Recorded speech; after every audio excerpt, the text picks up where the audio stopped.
ہیں, مصطفیٰ کے مدرسے میں پڑھتے ہیں. یہ سب کون ہیں؟ مکہ کے رہنے والے ہیں. لیکن سنو سنو, حضرت زید بن حارثہ بھی آتے ہیں, مصطفیٰ کی بارگاہ میں پڑھتے ہیں. صہیب روم سے چل کر کے آتے ہیں, مصطفیٰ کی بارگاہ میں داخلہ لیتے ہیں. بلال حبشہ سے چل کر کے آتے ہیں, مصطفیٰ کی بارگاہ میں داخلہ لیتے ہیں. حضرت ابو ہریرہ باہر سے آتے ہیں, مصطفیٰ کی بارگاہ میں پڑھتے ہیں.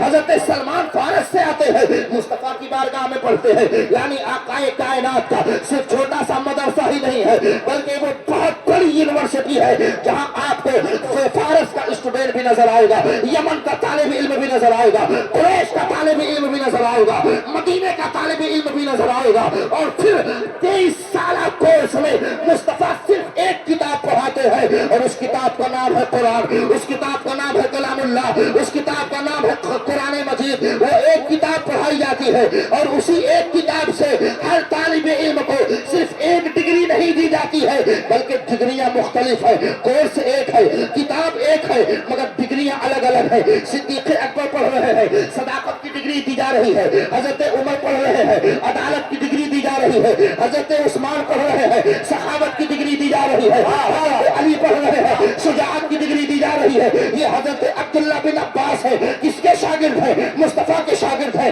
کیا پڑھایا گیا ہے؟ قرآن پڑھایا گیا ہے. کیا بن کر کے نکلے ہیں؟ مفسر قرآن بن کر کے نکلے ہیں. یہ حضرت ابو ہریرہ ہے, کس کے شاگرد ہے؟ مصطفیٰ کے شاگرد ہیں. کیا پڑھایا گیا ہے؟ قرآن پڑھایا گیا ہے. کون سی ڈگری ملی ہے؟ محدث بن کر کے نکلے ہیں. یہ حضرت خالد بن ولید ہے, کس کے شاگرد ہیں؟ مصطفیٰ کے شاگرد ہیں. کیا پڑھایا گیا ہے؟ قرآن پڑھایا گیا ہے. کون سی ڈگری ملی ہے؟ بہت بڑے جنرل ہیں, بہت بڑے جنرل ہیں, ان کو میدان جنگ میں لڑنے کی ڈگری عطا کی گئی ہے. یہ حضرت ابو عبیدہ ہے, یہ حضرت سعد بن وقاص ہے. یہ کون ہے؟ مصطفیٰ کی بارگاہ میں پڑھنے والے ہیں. کیا ملا ہے؟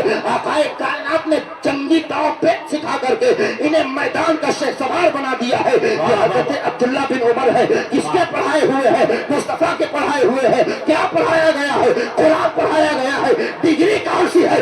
تصوف کی بہت بڑی ڈگری ہے, اور یہ صوفیوں کے امام کہلاتے ہیں. عزیزان گرامی وقار, اب آقائے کائنات کی اس جامعیت کا اندازہ لگائیے, اور مصطفیٰ جان رحمت صلی اللہ علیہ وسلم کے انقلابی پہلوؤں کو دیکھ کر مصطفیٰ کی عظمتوں کا اندازہ لگائیے. آقائے کائنات نے صرف ایک مدرسہ قائم کیا تھا, مگر اس ایک مدرسے میں وہ سب کچھ پڑھایا تھا جس کی بنیاد پر دنیا میں نظام عدل قائم کیا.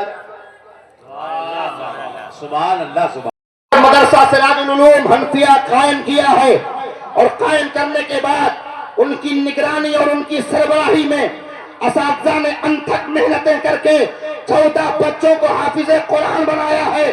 تو صرف بچوں کو حافظ قرآن ہی نہیں بنایا, بلکہ ان ٹھیکہ چوکیا والوں کو جواب دیا ہے جو یہ کہتے ہیں کہ قرآن کی آیتیں نکال دی جائے گی, جہاد کا مفہوم مٹا دیا جائے گا, قرآن میں تحریف کر دی جائے گی, قرآن کی آیتوں کو ہٹا دیا جائے گا, نیا قرآن ترتیب دیا جائے گا, نیا قرآن چھاپا جائے گا, پرانا قرآن مٹا دیا جائے گا. مدرسہ سراج العلوم حنفیہ خاموشی کے ساتھ یہ جواب دیتا ہے, اور ظالمو, تم مٹانا چاہتے ہو ورق میں لکھنے والا قرآن, تم مٹا کر کے دیکھو. آج 14 حافظ یہ جو پیدا ہو رہے ہیں, کل میدان میں اتر کر کے کہیں گے توحید کی امانت سینوں میں ہے ہمارے, آسان ہے مٹانا, نام و نشان. جواب دینا کیا صرف مولانا عقیل اشرفی کی ذمہ داری ہے؟ کیا صرف مولانا جمیل کی ذمہ داری ہے؟ نہیں نہیں, آپ کی بھی ذمہ داری ہے, کولاہی کے مسلمانوں کی بھی ذمہ داری ہے, دنیا کے مسلمانوں کی بھی ذمہ داری ہے, علاقے کے مسلمانوں کی بھی ذمہ داری ہے.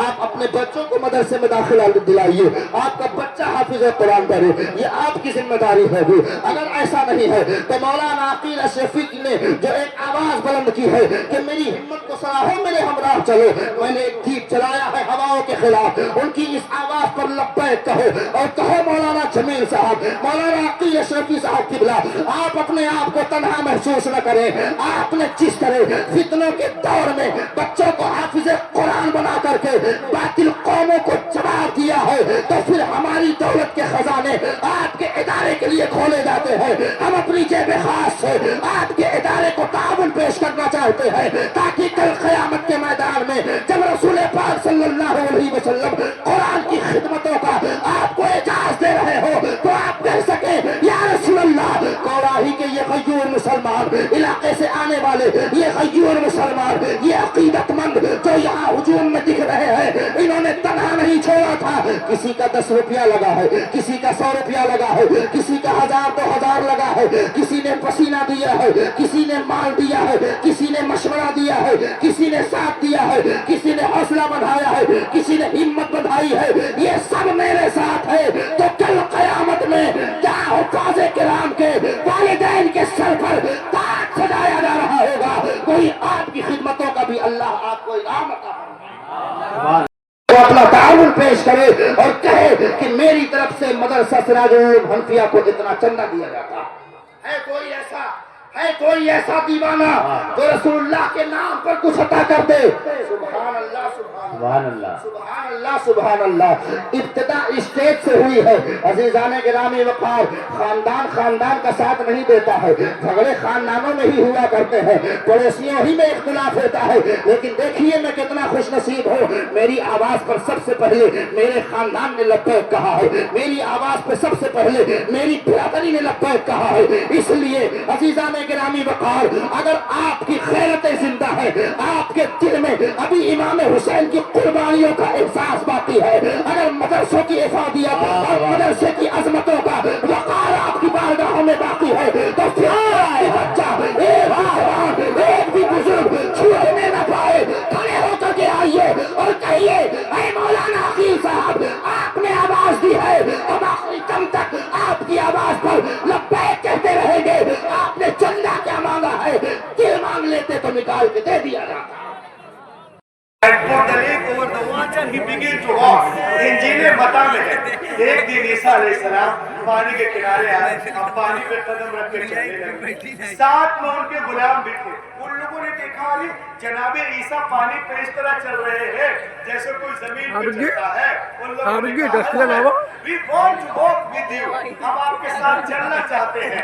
آپ نے ارشاد فرمایا it is very easy، call to Almighty Allah and put the leg over the water. He began to walk. یہ بہت آسان ہے.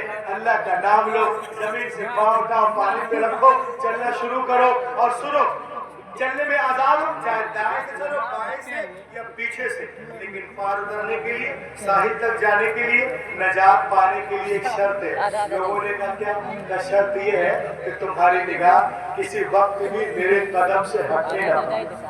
ارے واہ! لوگوں نے کہا رواج تو بہت آسان ہے، بس اللہ کا نام لیا، زمین سے پاؤں اٹھایا، پانی پہ رکھا، چلنا شروع کر دیے. جناب عیسیٰ علیہ السلام آگے، غلام پیچھے پیچھے، سب کی نگاہیں جب عیسیٰ چلے جا رہے.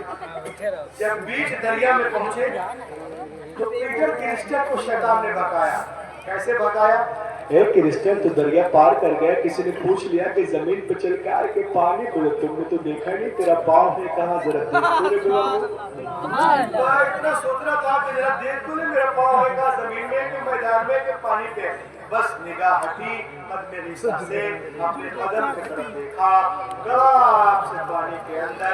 دوستو یہ علماء آپ سے کہہ رہے ہیں کہ آپ چلنے میں آزاد ہو، چاہے تجارت کے لائن سے چلو، ملازمت کے لائن سے چلو، اسکول کے لائن سے چلو، کالجز کے لائن سے چلو، چلنے میں آزاد ہو. لیکن پار اترنے کے لیے، ساحل تک جانے کے لیے، نجات پانے کے لیے ایک شرط ہے کہ تمہاری نگاہ کسی وقت بھی قدم رسول سے ہٹنے نہ پائے، اسوہ رسول سے ہٹنے نہ پائے، حسین پاک سے ہٹنے نہ پائے، غوث پاک سے ہٹنے نہ پائے، ہند الولی سے ہٹنے نہ پائے، مخدوم سمنہ سے ہٹنے نہ پائے، اعلیٰ حضرت سے ہٹنے نہ پائے، شیخ ہمارے جتنے مشائخ ہیں، علماء ہیں، ان سے ہٹنے نہ پائے.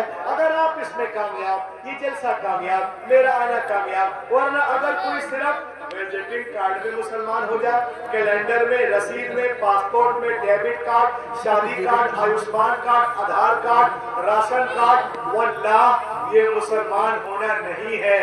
جب تک محمد کی لسٹ میں مسلمان نہ ہو جائے، اور ان کے لسٹ میں مسلمان ہونے کے لیے امیہ بن خلف نہیں، حضرت بلال کا جگر پیدا کرنا ہوگا۔ آج بھی ہو ابراہیم سائمہ پیدا، آج کر سکتی اندازے گلستہ پیدا، دنیا اسلام کو مٹانے کے چکر میں ہے، لیکن الحمدللہ ہمارا مذہب اس سے کہیں تیز رفتاری کے ساتھ آگے بڑھتا نظر آ رہا ہے، اور وقت قریب ہے جب باطل طاقتیں اسلام کے آگے جھکتی نظر آئیں گی، اور اسلام کے سورج کی کرن پورے مغرب کی تاریکی کو دور کر دے گی۔ یہ گلشن ایمان مہکتا ہی رہے گا، اسلام چمکتا ہے، چمکتا ہی رہے گا۔ اے نام مخدوم عشق رسالت کا وہ سکہ بازار مدینہ میں کھنکتا ہی رہے گا۔ Live before that man all possible steps to enrich and nourish my Islam, my Hadith, my Quran. Oh Allah, you visited onto my words, that's all. اس انگارہ خاکی میں ہوتا ہے جب یقین پیدا تو کر لیتا ہے بالوں پرے روح الامین۔